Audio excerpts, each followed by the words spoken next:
a couple of you. All right, good. Hey, so excited today that you guys are here. We're starting a brand new series called, everybody say it with me, Songs and Stones. All right. So this series we're starting today, guys, it is about King David. Everybody know who King David is in the Bible? Yeah? Okay.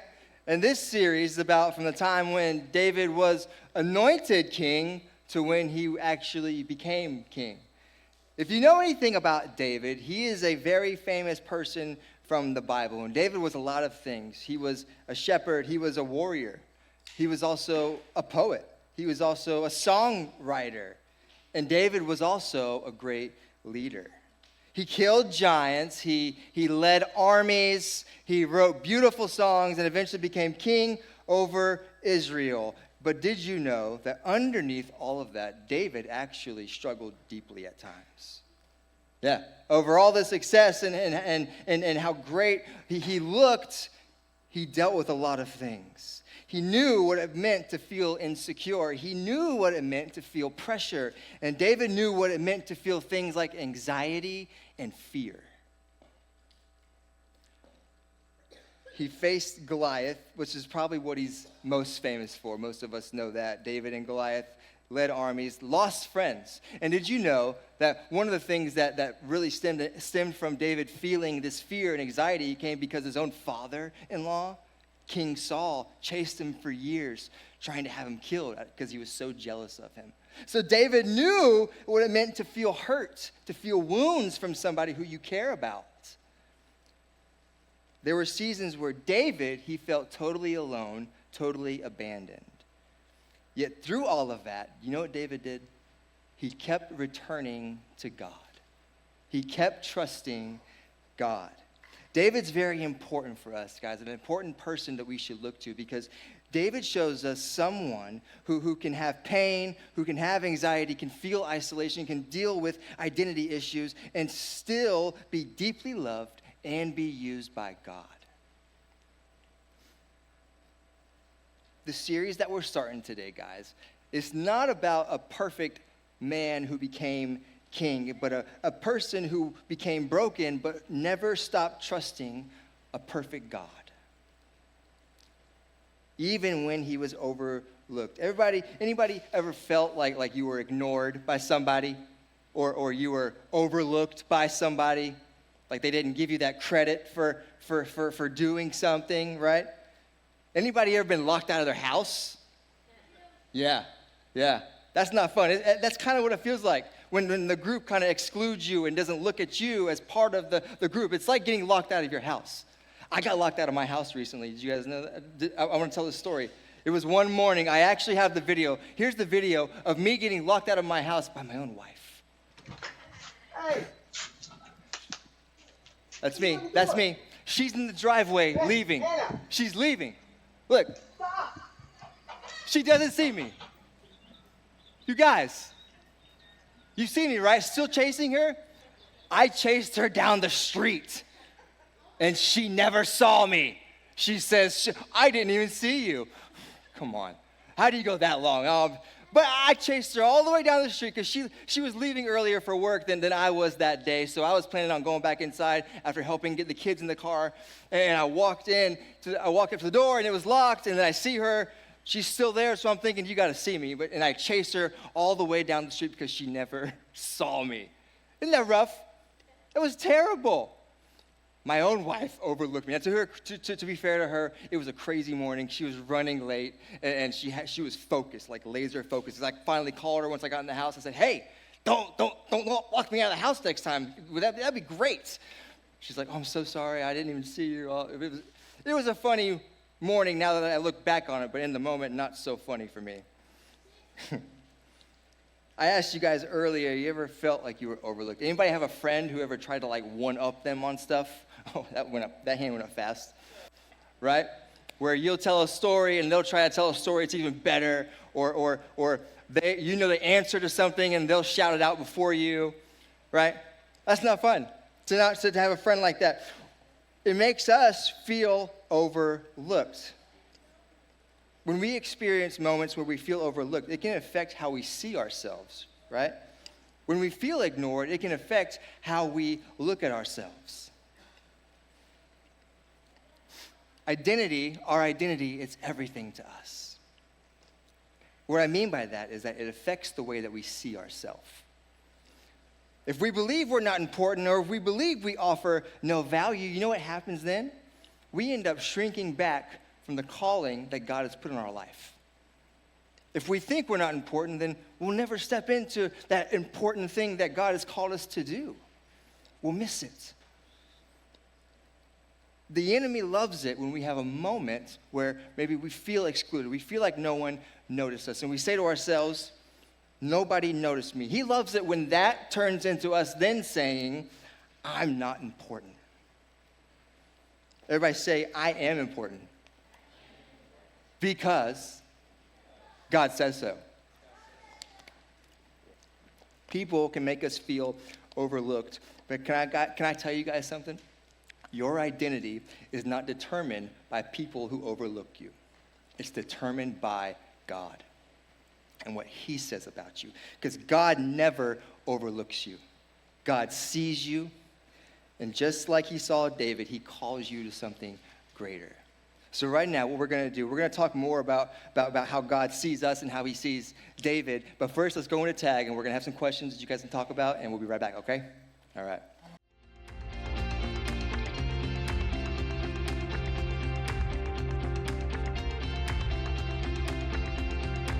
So, last thing we said is that our identity is never determined by people who overlook us, but it's determined by who? God, right. I want to read this to you guys out of 1 Samuel chapter 16. It says this in verse 7. It says, the Lord doesn't see things the way you see them. People judge by outward appearance, but the Lord looks at the heart. Everybody say, the Lord looks at the heart. God says this to Samuel when he sends him to go and anoint a new king. So just so you guys know what's happening here, what happens is King Saul, who was Israel's first king, he messes up. And he actually ends up disobeying God. And he ends up basically failing God. And God says, hey, the consequences to that are I'm going to find a new king. And nobody in your bloodline is going to become king now. So he sends Samuel, who, if you know who Samuel is, he's a great prophet from the Old Testament. And he tells Samuel, he says, go find Jesse, a man named Jesse in Bethlehem, and find one of his sons will end up being the new king. So he goes and he finds Jesse, and Jesse has all of his sons come out, all 7 of his sons, or so he thought there was 7, all 7. And what it says is that he looks at each one of his sons, Samuel does. He looks at David's oldest brother, Eliab. And he says, nope. And Samuel's thinking, this has got to be the one. He's big, he's strong, he's strapping, he's a king. But God says, nope, not him. And then he looks at his next oldest brother, at David's next oldest brother. Once again, this is not the one. And he goes through all 7 of David's older brothers, and each time God says, no, this isn't the one. And so Samuel, he's confused. He's like, God, what you said that it was going to be one of his sons. And then Samuel asks Jesse this. He says, are all these your sons that you have? And then Jesse replies, there is still the youngest, but he's out in the fields watching the sheep and goats. And Samuel says, send for him at once. So David's father, Jesse, he doesn't even bring him to come and meet Samuel. He gets overlooked by his own father. See, he's left out in the field. I want you guys to know something, that no matter how important the person is to you, while value their opinion, of course, but even the most important person still does not determine who you are. Still God, every time. So what happens here is David, he sends for David, and David arrives, and then God says this to Samuel. He says, this is the one, anoint him. So as David stood there among his brothers, Samuel took the flask of olive oil he had brought and anointed David with the oil.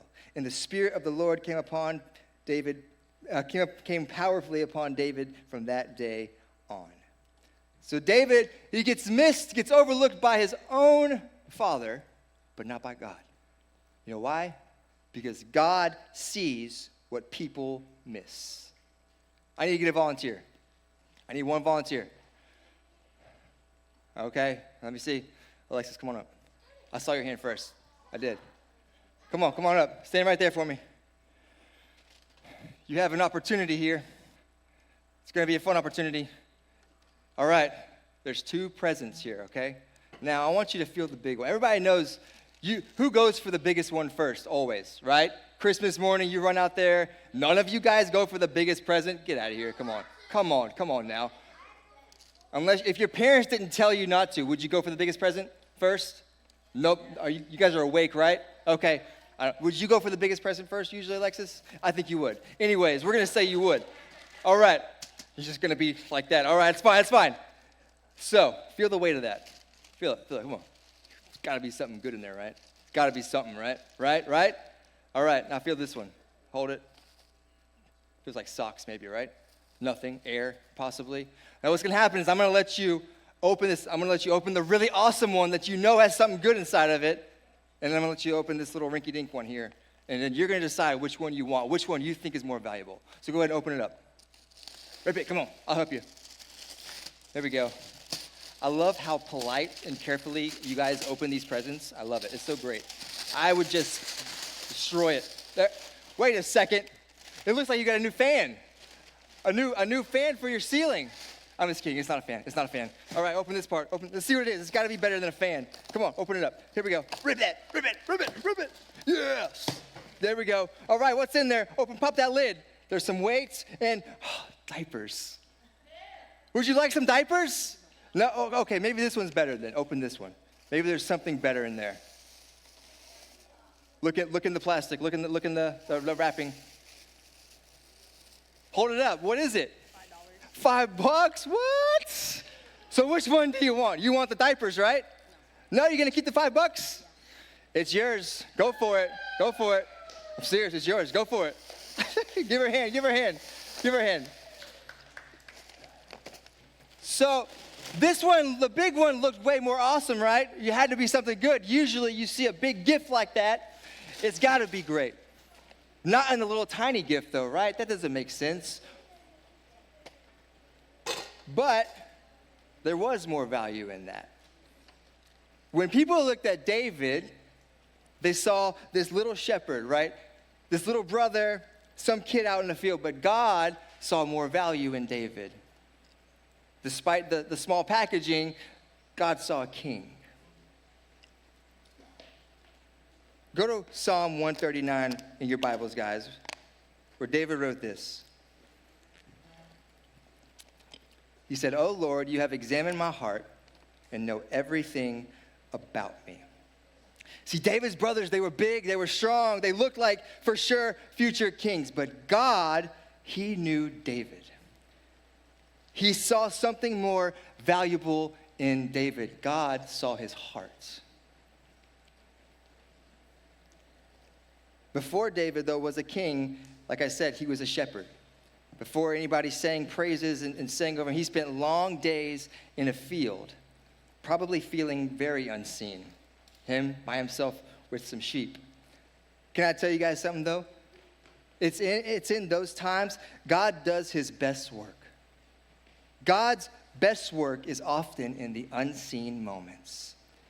It's in the time where God is helping you, whether it's practicing a sport, getting better at a subject in school, all of those meticulous details, the stuff that nobody sees, it's being used to help you, right? It's the same way with God. Nobody out in the field was praising David and noticing him and how well he watched the sheep. But when no one was paying attention, God was. And every day in those fields, God was doing something. He was shaping David, showing him who he was. It says this in Psalm 139. David wrote this: "Search me, God, and know my heart. Test me and know my anxious thoughts. See if there is any offensive way in me and lead me in the way everlasting." David is saying here, hey, God, show me what's really in my heart. Fix anything that's not like you, and then bring me closer to you. He was using this time to shape and teach David. He was teaching him responsibility. He was teaching him how to be faithful. He was teaching him courage because David had to protect the sheep too. You guys know David fought bears, he fought lions, he fought wolves, and he won. So Goliath looked like nothing when he faced him. But it took time. It took a lot of patience out there. You guys love waiting. Who loves to wait to get their presents on Christmas? Anybody? You guys, nobody, right? We don't like waiting. Who has never once gone and found out where your parents were keeping your presents and then went and looked at them? Yeah. My sisters and I growing up, we used to do that all the time. One time my mom came home and we were looking at them, and we had to dart out of the room really fast. We don't like to wait for stuff though, right? We don't like to have to wait on things. We want that big thing to happen right now. David spent a lot of time waiting. His life for a long time was waiting, and it was full of sheep. That's all he did. Watch the sheep, protect the sheep, go home, go to sleep, repeat. Those were David's days. It had to get boring out there for David. It had to be hurtful to see nobody was even noticing him. Nobody was looking at David and thinking, that's a future king. But God was. And David never allowed the fact that he wasn't noticed to stop him from trusting God, which is the same thing we have to do. Trust God in the hidden seasons. Everybody say that. We say, trust God in the hidden seasons. What that means is that we are to be faithful with where we are right now. Do the right thing even if nobody notices. That means pray for someone even if they don't know you're praying for them. Serve people even when you don't get a thank you. I was walking into this place the other day, and it was one of the spots where there's two double doors, and then there's double doors, and then you go through, there's more double doors. I held the door for 5 people, guys, right? And I'm coming in after them. Not one of them held the door for me. I was so upset. But we still serve, though. We still do it, even when we know we're not going to get a thank you for it. That's what God calls us to do. Do the right things. Do all of the things that are the unnoticeable details that God uses to prepare us. Hidden does not mean that you have been forgotten. God was preparing David in the field long before he revealed David to the world. Just because people don't see you or notice you, it doesn't mean that God doesn't see you. So don't let the overlooked moments define you. Everybody say that. Say, don't let the overlooked moments define you. It hurts to get overlooked. It hurts to feel excluded. And it's okay to say that, to name that, to say that really hurt that I got left out. But remember, they're just feelings. So that's why you have to name the feeling, but don't let it name you. Name the feeling, but don't let it name you. It's okay to say you're hurting, but don't let that turn into you thinking, oh, nobody likes me, or I don't really matter. That's not the voice of God. And whatever happened to make you feel that way, make sure you separate what happened from who you are. If you weren't picked, say, okay, I wasn't picked for this team. I wasn't picked to be in this group, but I know God always picks me. Okay, I feel like everybody forgot about me, didn't include me, but I know God never forgets about me. God always includes me. The world will tell you that you matter if people notice you, but all that voice brings is more anxiety, more pressure, more fear, more worry. But God says, no, you matter because I created you. And God's voice, it leads to freedom.